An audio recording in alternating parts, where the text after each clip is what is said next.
Good evening, ladies and gentlemen. Welcome to our reorganizational meeting and public hearing for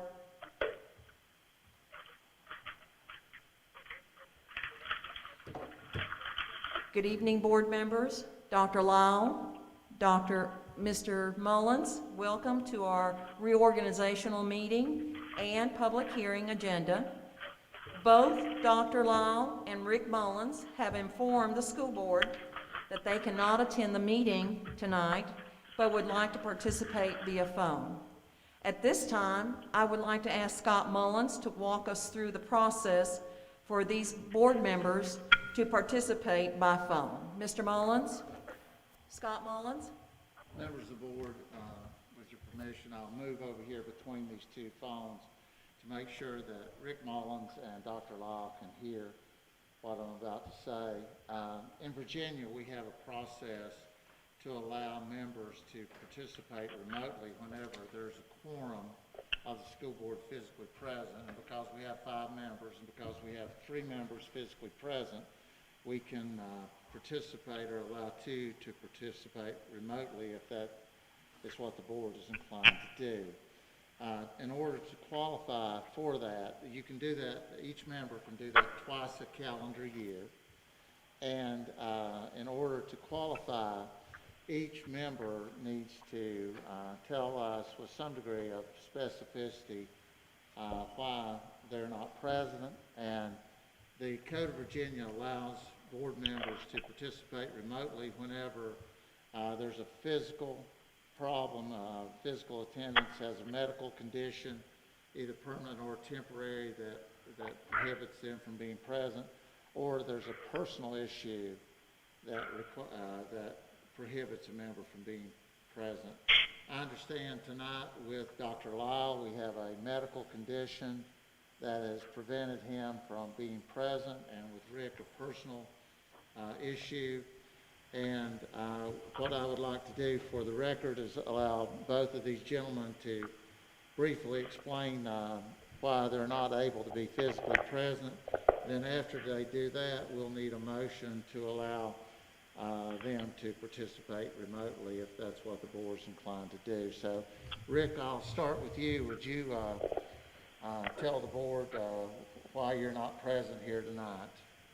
Sure, Mr. Mullins. I had made reservations to come to Florida and check on some property here prior to the special called meeting that was scheduled January the 4th, and I couldn't cancel the airline in order to be able to make it on January 4th. So that's the reason that I can't be there today. Okay. And Dr. Lyle, could you tell the board why you're not physically present here today? Yes, over the weekend I developed a cardiac problem that required hospitalization, and in fact I am in the hospital still due to a personal health problem. Okay. And so, members of the board, the 2 members have told the reasons with some degree of specificity as to why they're not here, and that's in the record. And so, if they are to participate remotely, we need a motion to allow them to participate remotely, and then a second for that. I would make that motion, Mr. Mullins. Second. And we need a vote. I guess all in favor say aye. Aye. Aye. Okay, so the 3 members that are physically present have unanimously voted to allow the both of you to participate remotely. So now that we've got that housekeeping out of the way, I think we're ready to go over to the basic organizational meeting of the school board. And Ms. Robinson, do you have those guidelines? I do. Dr. Lyle has asked me to conduct just the beginning of the meeting and convene the meeting tonight in his absence. I will begin the meeting, and as soon as the chair is selected, I will turn the meeting over to the newly elected chair. So, good evening, everyone. Welcome to our reorganizational meeting and public hearing for the Dickson County School Board meeting. That meeting is now called to order. For the record, Mr. Hicks, Mr. Rasnick, and Mr. Hackney are present. Dr. Lyle and Mr. Mullins are participating via phone. Of course, as Superintendent, I am present. And Denisha Edwards is taking Tanya Baker's place, who is out on medical leave. At this time, would you please stand for the Pledge of Allegiance and a moment of silence? I pledge allegiance to the flag of the United States of America and to the republic for which it stands, one nation, under God, indivisible, with liberty and justice for all.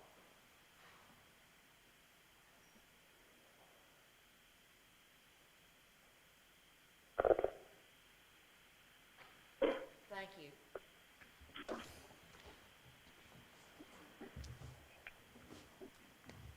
Since there are no changes into the agenda, would a school board member please make a motion to approve the agenda as presented?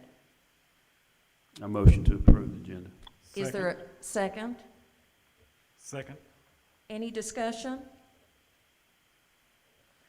All those in favor, please vote yes. Aye. Aye. And those opposed, please vote at this time. Okay.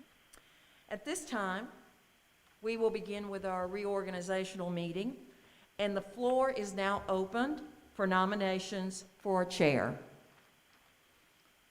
I'll nominate Mr. Rick Mullins. I second that. Okay. So there has been a nomination for Rick Mullins and a second. Are there other nominations? If not, is there a motion to close nominations? I so move. Is there any discussion? The election of the chair requires a roll call vote, so I will ask Mrs. Edwards to please call each of the board members' names individually for their vote. Dr. Lyle, Yes. Rick Mullins, Yes. Jason Hicks, Yes. Damon Rasnick, Yes. and Jamie Hackney. Yes. Thank you. Congratulations, Mr. Mullins. At this time, I will be turning the meeting over to Rick Mullins, who will ask for nominations for vice chair. Thank you for board members for this opportunity, and I wanted to thank each one of y'all that I appreciate that. And at this time, we will entertain a nomination for vice chair. I nominate Damon for vice chair. I'll second. Mr. Mullins, discussion? there has been a motion and a second for Mr. Rasnick. All those in favor, please say yes. Yes. Any Yes. opposed? Motion carries. And so, just to be clear for the record, I believe that was unanimous yes for Mr. Rasnick as vice chair. Yes.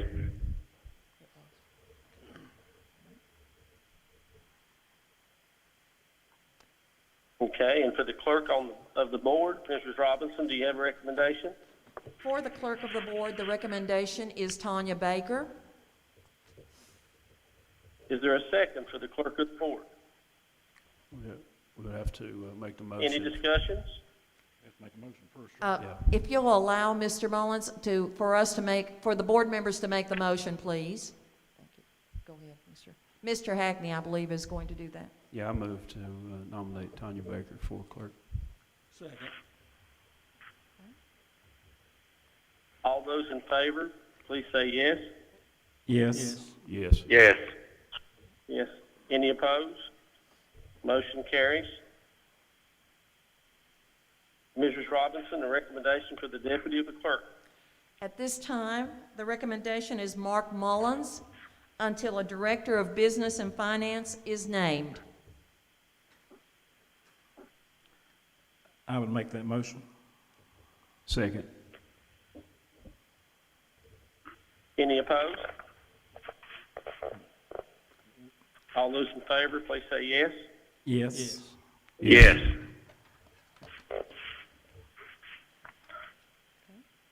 Discussion of date and time for meetings.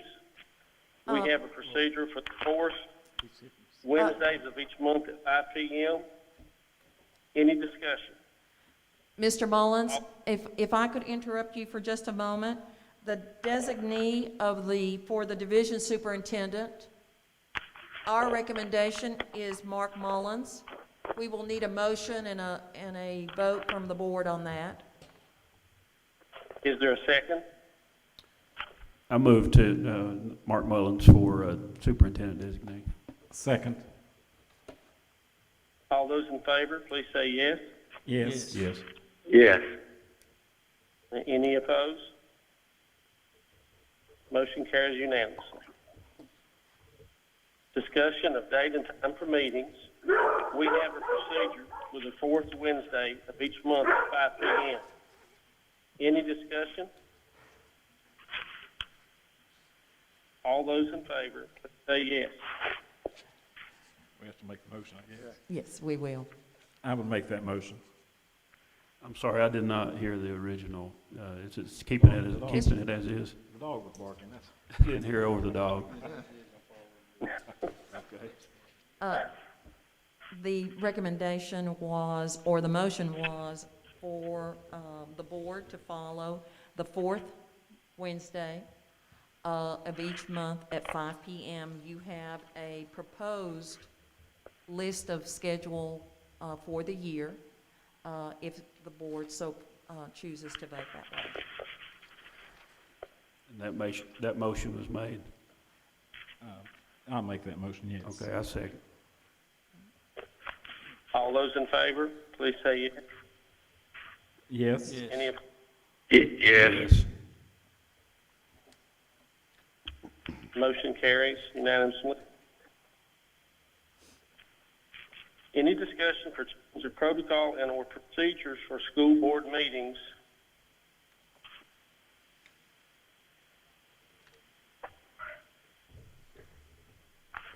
And members of the board, we use Robert's Rules of Order Simplified. The procedures are always subject to change. I think they've served us well, what we've been doing, so my recommendation would be that we would continue with the same procedures that we've had for the last year. I would make that motion. Second. All in favor? Yes. Yes. Yes. Yes. Any opposed? Motion carries. Any discussion for the adoption of Webster's New World Robert's Rules of Order Simplified Applied? All those in favor?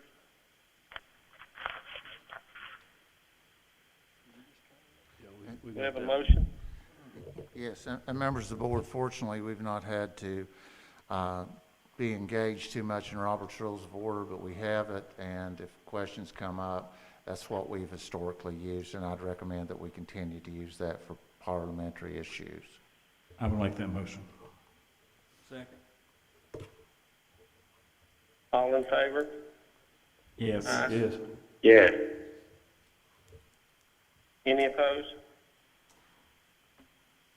Motion carries. Congratulations to our newly elected officers. Hearing no other discussions on the reorganizational meeting, we will proceed to the public hearing. Mrs. Robinson? Thank you, Mr. Mullins.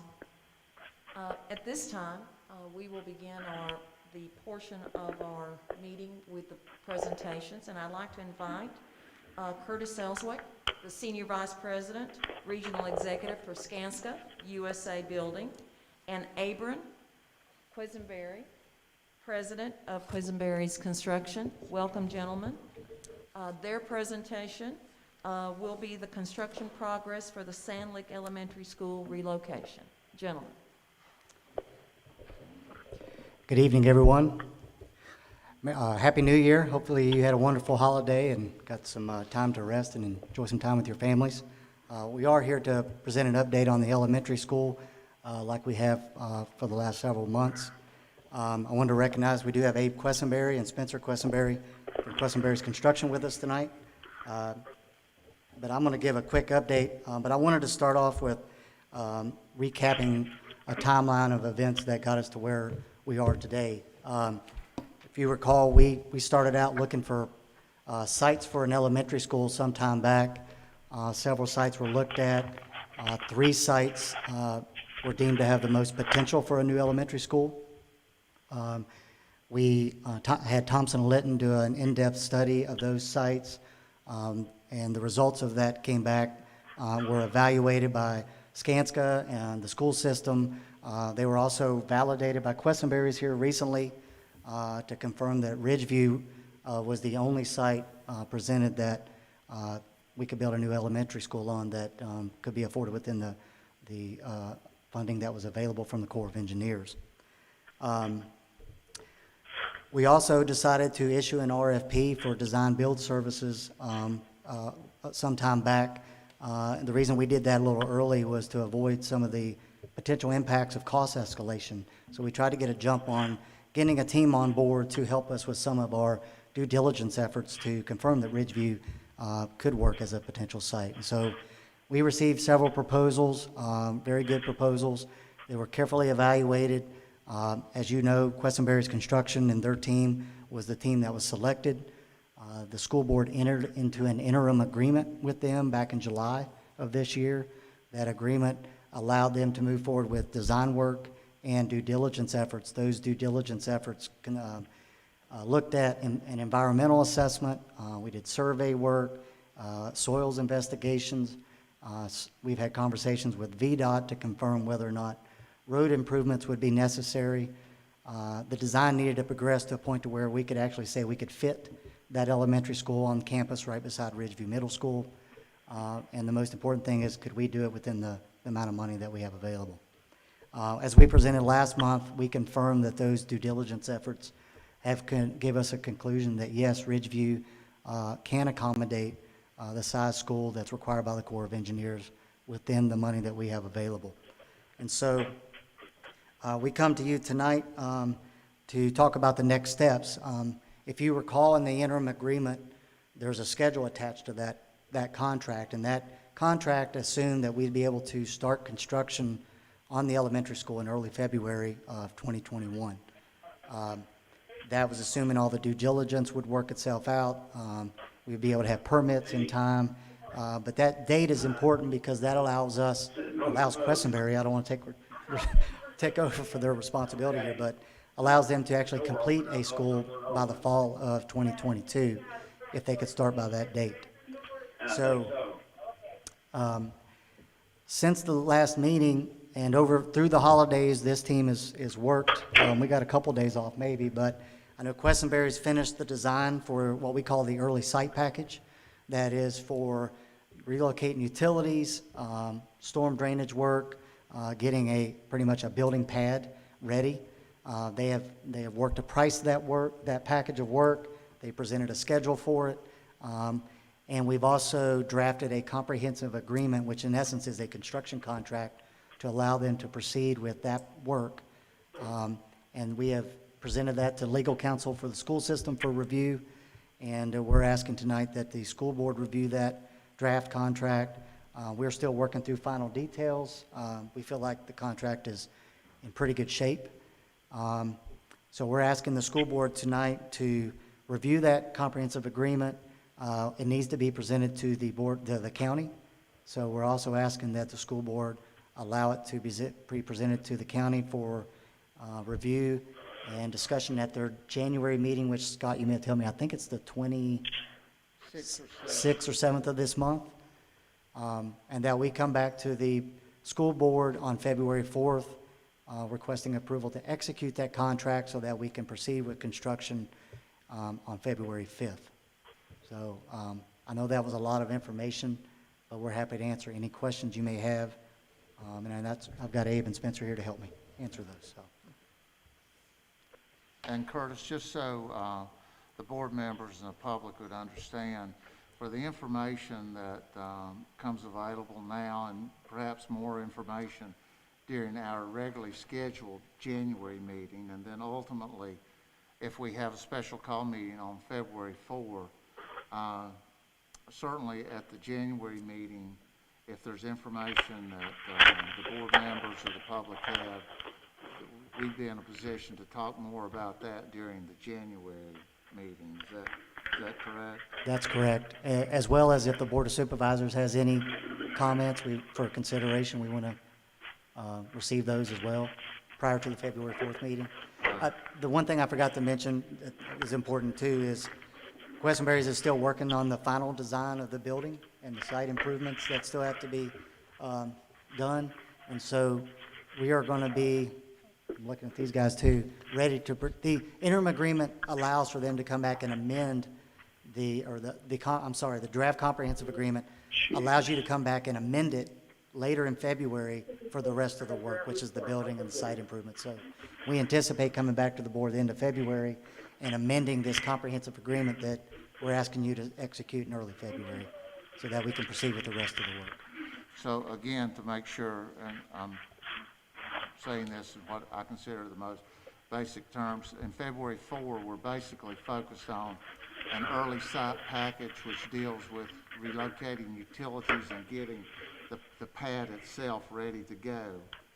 And then later in February, we come back and we finalize on the particulars of the building, on the construction of the building within the budget. Is that accurate? That's right, the rest of the work, in essence.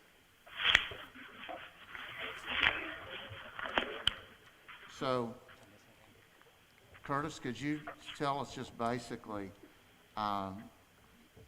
what activity, if this goes as planned, when there would be actual activity here on the Ridgeview campus as far as site work and basically when construction might begin, assuming that we're able to work out all the terms of the comprehensive agreement?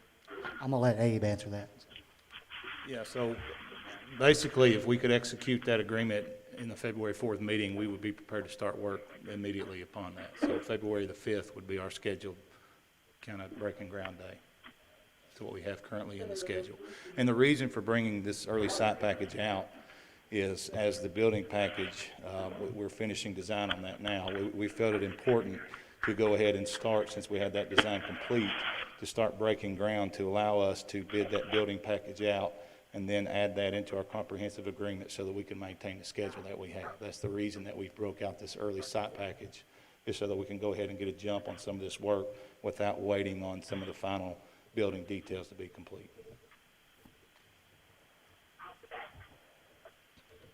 Are there questions from board members, please?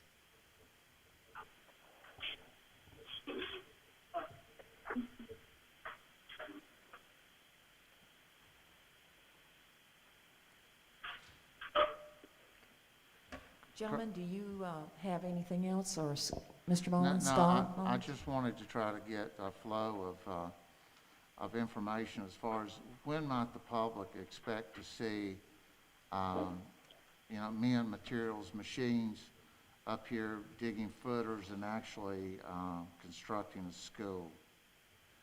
Well, if we get approval on the 4th, we'd be ready to start work immediately. That's where we're at in our schedule currently right now. The schedule that we submitted with this early site package shows a February 4th start. So we would immediately be mobilizing equipment upon execution of the early site package contract. We would be essentially here that next morning moving equipment and beginning work. And is that basically for utilities relocation, or and then? Yeah, that's for utility. The actual work on the building is planning, I think, and I'm talking from memory here, but I believe early March is when we're planning to start digging the foundations, pouring footers, and starting the actual work on the building. So this early site package, we've got some electrical relocation, gas lines, utilities, storm drainage, some erosion settlement control, things like that. This allows us to get the site prepared so that we can start actual building elements sometime in early March. Did I understand correctly that there's an aspect that has to go through the Board of Supervisors for approval, or did I? Yes. part of the process for the procurement is the Board of Supervisors approves the interim and comprehensive agreement, and the Board of Supervisors approved the interim agreement, I can't remember exactly when, but this will be presented to them for approval also. Ultimately, the comprehensive agreement will be presented to the Board of Supervisors. And just to add to what Abe was saying, that between now and February 4th, there's still some things to be done. We've got to get permits in place and executed. We've got to get bonds and insurance, which they're working on now. So, but the hope is all that'll be in place by the end of January, and that will not hold anything up. So when February 4th hits, we have all the paperwork and all the approvals and necessary so they can start on February 5th. And Mr. Mullins, to answer your question directly, I'm looking at the schedule here that was included with our package that we just submitted, and I'm showing concrete foundations starting April the 8th. So building pad to subgrade would be the activity before that. So essentially what this package is letting us do is get this building pad to where we're ready to start building the actual building elements. And assuming that everything holds true to schedule, will there be a time that the school board and the school system will have to alter, modify the way it goes about, assuming we ever get to where we're coming back to school, that the way we go about transporting people coming into school? Curtis, maybe you could speak to that, or? About the construction is going to be, the entrance is going to be on the back. Yeah, our current plan is to utilize the existing entrance behind the school, so we should have no construction activity at the front. We've included in this early site package perimeter construction fencing that has a visual barrier to separate the construction site from any school activities here, so there should be minimal, if any, interaction, particularly at the front. Our construction access will be in the rear of the building, and we can work through any logistical details with the board if they need attention.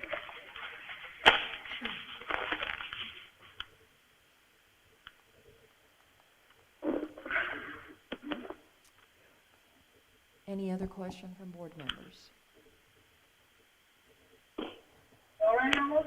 So, She's gone out to get some clothing, and we'll get ready to go in a minute.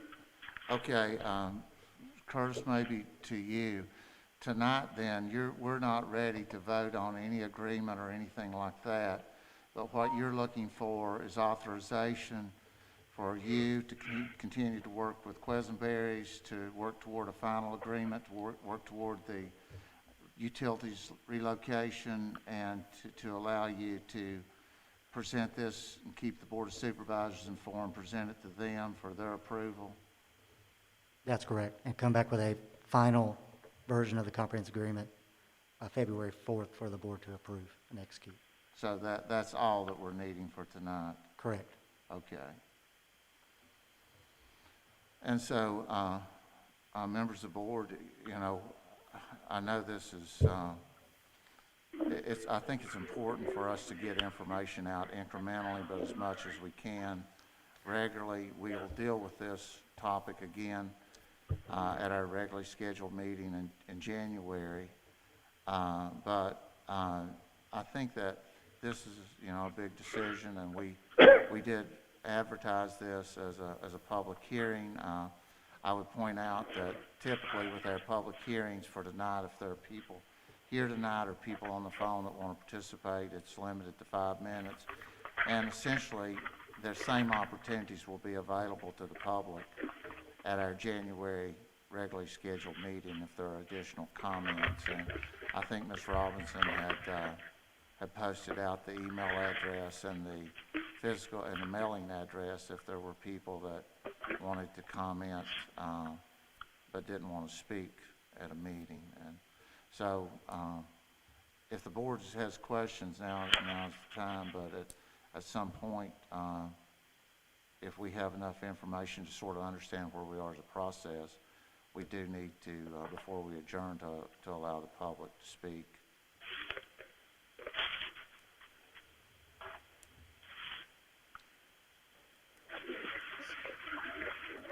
Curtis or Abe, is there anything more that, from a real, nuts and bolts perspective, this board or the public needs to know to understand how we're going about the process that you can think of?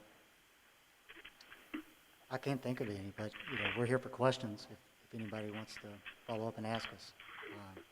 Yeah, I mean, we'd be happy to answer any questions. We're just, at this point, trying to maintain where we're at in the schedule, and the February 4th date per the schedule that we have is kind of where we're at scheduled to get this project done. So we're hopeful that we can maintain those dates for the board.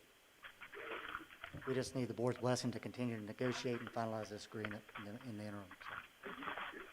So. And I guess we'll be looking for a motion to that effect at the end of the meeting before we adjourn. But if we've done what we set out to do as far as the information flow from you gentlemen, then I think we're ready to go to the next topic, which is the public comment, if there are people that want to speak to it. Again, I just want to give the board members an opportunity, if they do have a question, just to please interrupt me or, please ask your question or to make your comment. At this time, we are ready for our public hearing.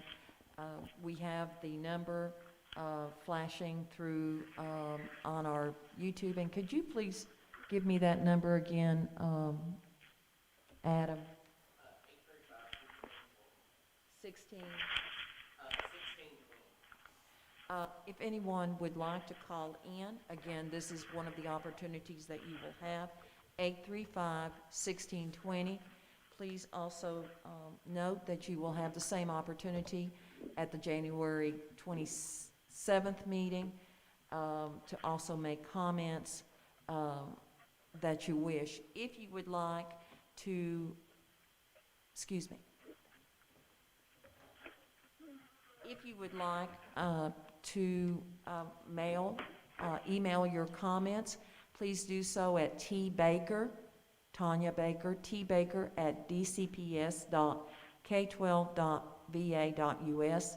Ms. Baker is our board clerk, and then she will forward all the emails and your comments to the board members, or you can mail your comments at P.O. Box 1127, Clintwood, Virginia.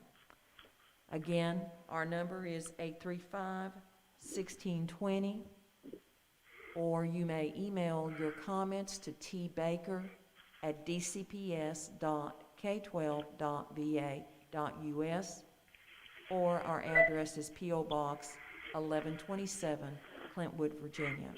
So do we have any calls, Mr. Wallace?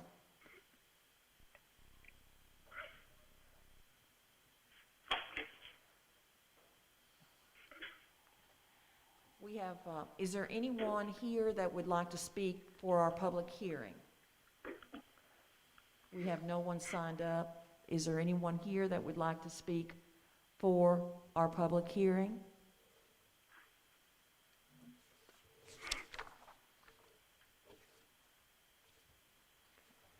We'll wait just a few minutes more for phone calls,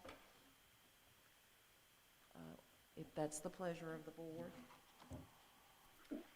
835-1620 is our number.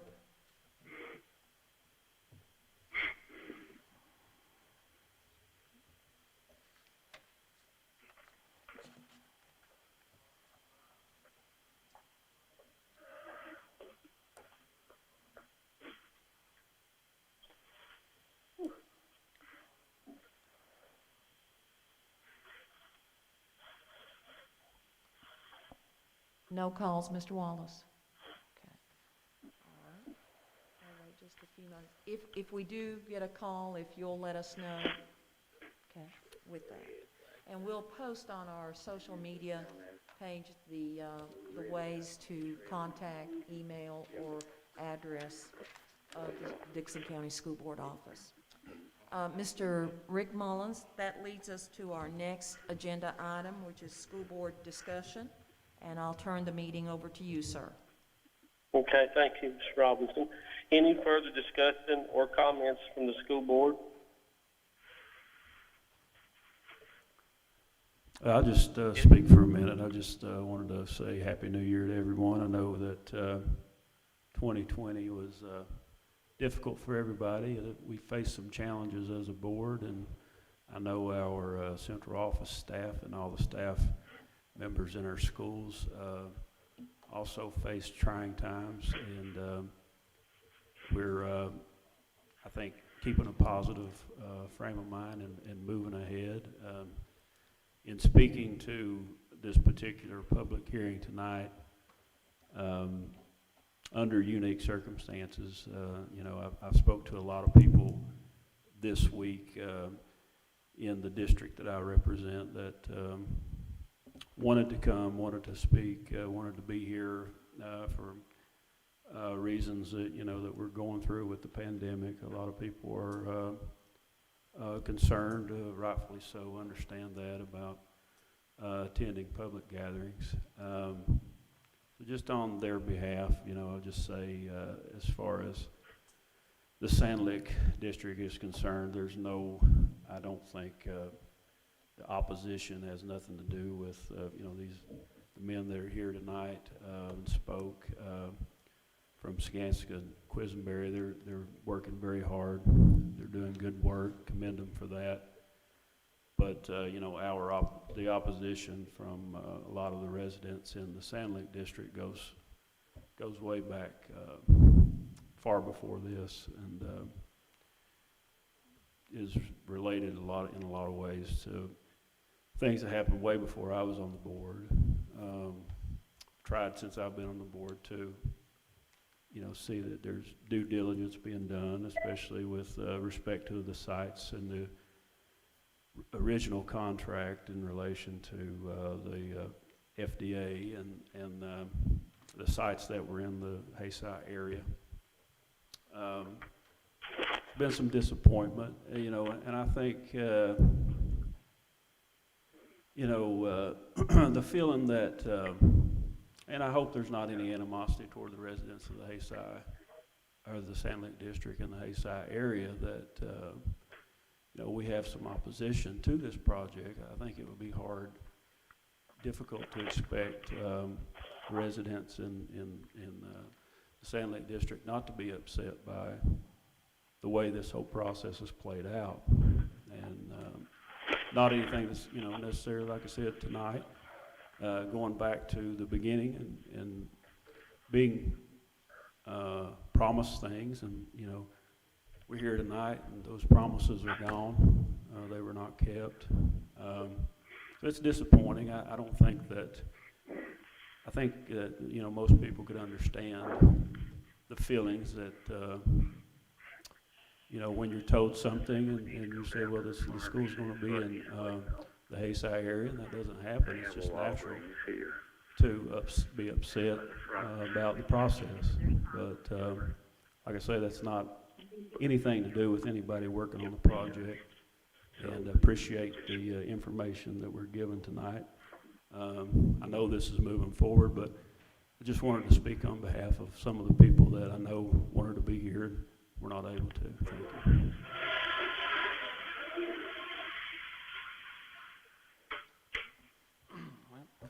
Well said, Mr. Hagney. I too want to appreciate your guys' due diligence on this project. You know, the one question that I had, you kind of beat me to the punch, is wondering about what considerations you've taken into effect as if you begin construction, you know, to not upset the educational process and bringing of students and workers and those kind of things. And it sounds like you guys have taken that into consideration and done a good job there.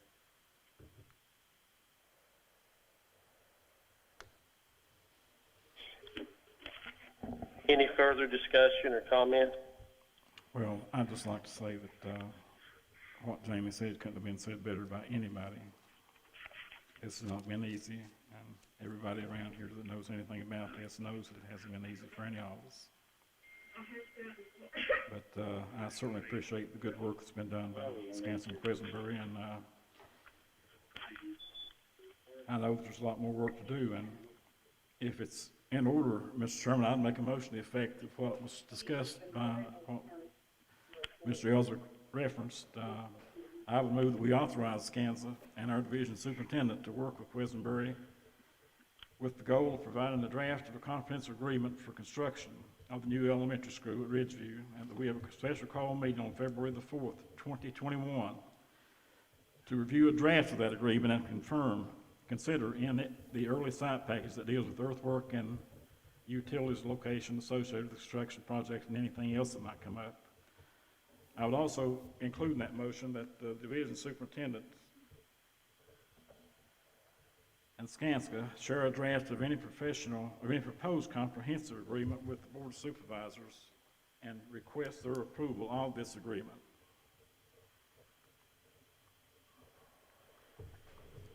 Okay, thank you, Mr. Rasnick. Is there a second?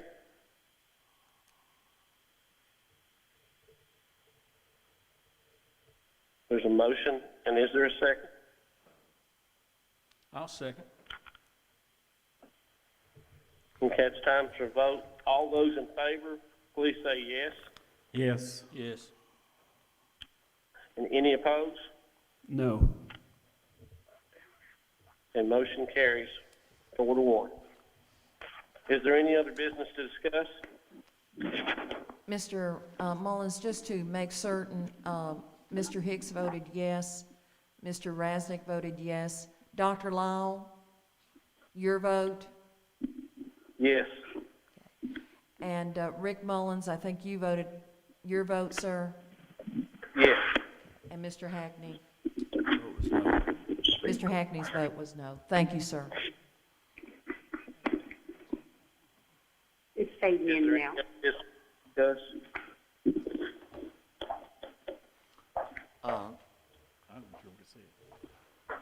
Rick, I think unless you or Dr. Lyle had further comments that we've concluded the business, unless either of you gentlemen had additional board comments, we're ready to consider a motion to adjourn. I'll Do motion you to have adjourn. anything? Right. I have no other comment. I'll move to adjourn. Is there a second? Second. All those in favor? Aye. Yes. Any opposed? Meeting's now adjourned.